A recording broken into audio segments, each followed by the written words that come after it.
السلام علیکم ورحمۃ اللہ وبرکاتہ۔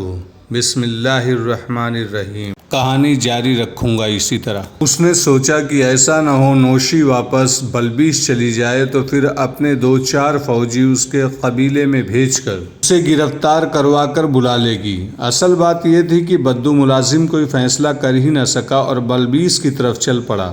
عباس نے بتایا کہ یہ دونوں کس طرح مرے ہیں، پھر اسے کہا کہ وہ بلبیس جائے تو نوشی کے ماں باپ کو بتائے کہ کیا واقعہ ہوا تھا۔ ملازم نے کہا کہ اب تو وہ اپنے قبیلے میں ہی جائے گا، کیونکہ اسے ڈر ہے کہ وہ بلبیس گیا تو نوشی کا جنرل باپ غصے میں اسے قتل ہی کر دے گا۔ یہ مسئلہ عباس بن طلحہ کا نہیں تھا۔ نوشی کے والدین کو اطلاع ملتی نہ ملتی، یہ بدو ملازم بلبیس جاتا یا اپنے قبیلے میں چلا جاتا، عباس کا اس کے ساتھ کوئی تعلق نہ تھا۔ عباس فرما کی طرف چل پڑا۔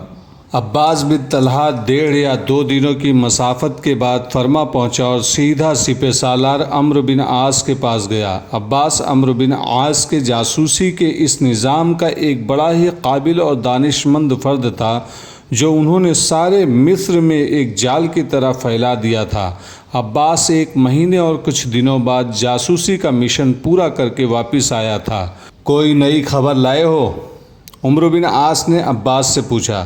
عباس نے اپنی جاسوسی کی پوری رپورٹ سپہ سالار کو پیش کی اور آخر میں نوشی اور ہامون کا واقعہ سنایا۔ کوئی ایک بھی بات چھپائی نہیں، ذرا سی تفصیل سنا ڈالی۔ سپہ سالار نے عباس کو ہلکی سی سرزنش کی کہ وہ خواہ مخواہ دوسروں کے مسائل میں اپنی ٹانگ جا اڑاتا ہے۔ یہ بھی تو ہو سکتا ہے کہ لڑکی کے منگیتر کی بجائے وہ منگیتر کے ہاتھوں قتل ہو جاتا۔ میرا کوئی ذاتی مفاد نہیں تھا سپہ سالار، عباس نے کہا۔ میں نے جب لڑکی کو زبانی سنا کہ وہ ان بدوؤں کو رومی فوج میں شامل کرنے آئی ہے اور اس کا دوسرا مقصد یہ ہے کہ بدوؤں کا جو لشکر مسلمانوں سے جا ملا ہے اسے ورغلا کر مسلمانوں سے ہٹایا جائے، تو میں نے اپنا فرض سمجھا کہ اپنی شناخت بدل کر ان کے ساتھ ہو لوں۔ یہ دیکھنا بہت ہی ضروری تھا کہ یہ لوگ کیا کارروائی کرتے ہیں اور انہیں کچھ کامیابی حاصل ہوتی ہے یا نہیں۔ ہمارے لیے معاملہ بڑا ہی اہم اور نازک تھا۔ ہامون جادوگر کو میں نے ایک تو اس وجہ سے قتل کیا کہ وہ ایک ایسی لڑکی کی آبرو ریزی کرنا چاہتا تھا جو اس کے لیے رضامند نہیں تھی اور اس سے نفرت کرتی تھی۔ اسے قتل کرنے کا دوسرا جواز یہ تھا کہ مجھے پتہ چلا کہ بدوؤں کے سرداروں پر اس کا ایسا اثر ہے کہ وہ اس کے اشاروں پر چلتے ہیں۔ میں نے سوچا کہ ایسا نہ ہو جائے کہ یہ شخص اس لڑکی کو حاصل کرنے کی خاطر سرداروں سے کہہ دے کہ وہ اپنا ایک لشکر تیار کر کے رومی فوج کو دے دے۔ میں نے ہامون کو قتل کر کے یہ خطرہ وہیں ختم کر دیا۔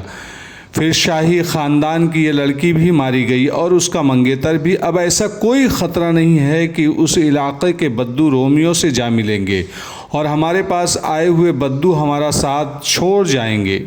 یہ بھی دیکھیں سپہ سالار، ان دونوں سے کتنے اہم معلومات مل گئی ہیں۔ بعض معلومات کی تصدیق ہو گئی ہے۔ اس میں کوئی شکست نہیں رہا کہ مقوقس اور اتربون آپس میں متفق نہیں کہ وہ مصر کا وفا کس طرح کریں۔ مقوقس محتاط رویہ اختیار کرنا چاہتا ہے اور اتربون لڑنے کی حق میں ہے۔ اس رومی لڑکی نے مجھے بتایا تھا کہ ہرقل نے ان دونوں کے پورے اختیارات دے دیے ہیں، لیکن یہ بھی کہا کہ قبطی عیسائیوں پر نظر رکھنا، کہیں ایسا نہ ہو کہ وہ بغاوت کریں۔ اس صورت میں مصر کو مسلمانوں سے بچانا ممکن نہیں رہے گا۔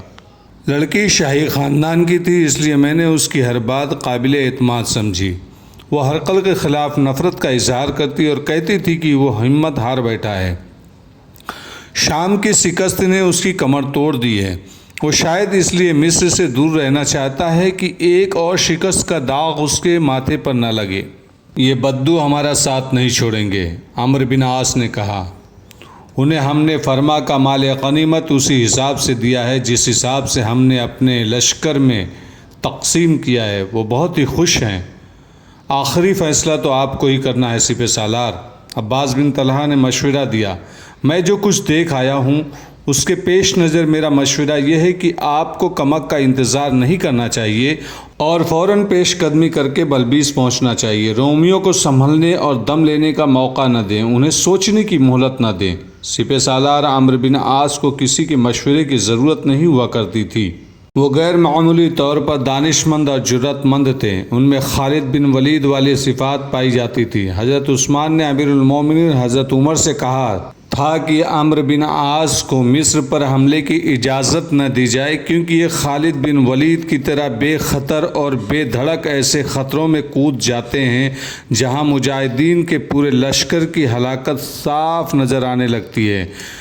تاریخ گواہی دیتی ہے کہ سپہ سالار عمرو بن عاص کمک کے انتظار میں وقت ضائع کرنے کے حق میں نہیں تھے۔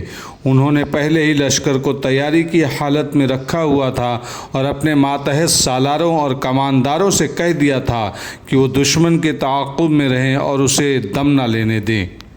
جب نوشی بدوؤں کے علاقے میں چلی گئی تھی، اس کا شکست خوردہ جرنیل باب بلبیس پہنچا اور فرما کی شکست کی خبر سنائی تو وہاں موت کا سکوت طاری ہو گیا۔ اس کی فوج کے بکھرے ہوئے سپاہی جب ایک ایک دو دو کر کے بلبیس پہنچے تو انہوں نے مسلمانوں کی شجاعت اور بہادری کی ایسی باتیں سنائی کہ بلبیس میں جو فوج تھی اس پر دہشت طاری ہو گئی۔ وہ یورپی مورخوں نے لکھا ہے کہ رومی فوج میں یہ بات پھیل گئی اور سپاہیوں کی زبان پر چڑھ گئی کہ مسلمانوں کی فوج کی تعداد بہت ہی تھوڑی نظر آتی ہے، لیکن جب لڑائی شروع ہوتی ہے تو ان کی تعداد کئی گنا بڑھ جاتی ہے۔ اس سے یہ تاثر پیدا ہوا کہ مسلمانوں میں کوئی پراسرار اور غیبی طاقت ہے، ورنہ انسان اس طرح نہیں لڑ سکتے۔ بدوؤں نے سپہ سالار عمرو بن عاص کو رومی فوج کی یہ کیفیت بھی بتا رکھی تھی۔ یہ اس جذبہ جہاد کا کرشمہ تھا جس سے مجاہدین سرشار تھے اور انہوں نے اپنا تعلق براہ راست اللہ کے ساتھ جوڑ رکھا تھا۔ فتح اور شکست کے فیصلے میدان جنگ میں ہی ہوا کرتے ہیں، اور تاریخ ان فوجوں اور ان کے جرنیلوں کی ہی کہانیاں سناتی ہے جو میدان جنگ میں لڑتے ہیں۔ لیکن جنگ کے پس پردہ کچھ اور ڈرامے بھی ہوتے ہیں جو آنے والی نسلوں تک کم ہی پہنچتی ہے۔ یہ ان لوگوں کی انفرادی کہانیاں ہوتی ہیں جو میدان جنگ سے دور ایسا کردار ادا کرتے ہیں جو فتح یا شکست پر اثر انداز ہو جاتی ہے، لیکن ایسے کردار تاریخ سے متعارف نہیں ہوتے، یعنی کہ دور رہتے ہیں، کبھی معلوم نہیں پڑتا ہے، کبھی کوئی اس دور کا واقعہ۔ امید ہے دوستو یہ کہانی آپ کو اچھی لگی ہوگی۔ آپ میرے ساتھ اسی طرح جڑے رہیے، آگے بھی میں کہانی سناتے رہوں گا انشاءاللہ۔